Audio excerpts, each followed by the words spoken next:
Les chiffres de la délinquance ont montré cette année encore une hausse du nombre d'agressions à la personne. En France, une femme sur 10 déclare avoir été victime de violences.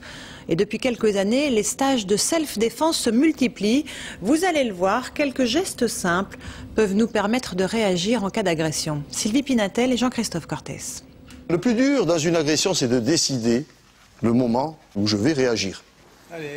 Dans une agression, ce qui est difficile, c'est même tout simplement de réagir. Paralysées par la peur, nombre de femmes agressées se souviennent d'avoir subi, impuissantes et muettes.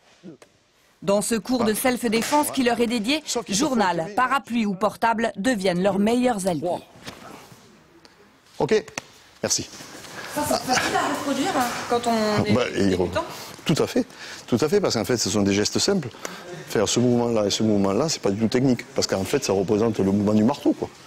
Ancien policier, cet expert en arts martiaux a développé une technique adaptée à la réalité de la rue. On a un retour du terrain qui nous fait comprendre que oui, de certaines façons, l'agression s'est passée comme ça. Ils étaient plusieurs, ils étaient dans cette position envers une femme.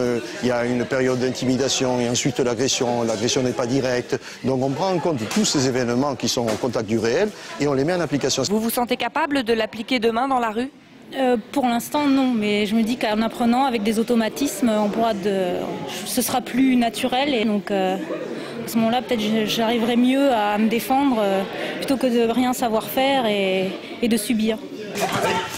Voilà, là c'est bien, très bien. Il faut sortir quelque chose en vous, hein. Vous n'êtes pas là pour vous laisser faire, hein.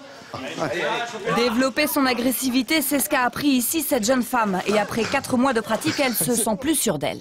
Là, on se dit que même s'il n'y a pas le copain qui est à côté à 50 cm, on arrivera quand même à se dégager un minimum et ça c'est plutôt plaisant. Et en joignant le geste à la parole, cette nouvelle adepte du self-défense se montre plutôt convaincante.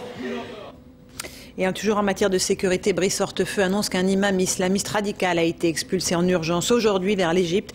Il s'agissait, selon le ministre de l'Intérieur,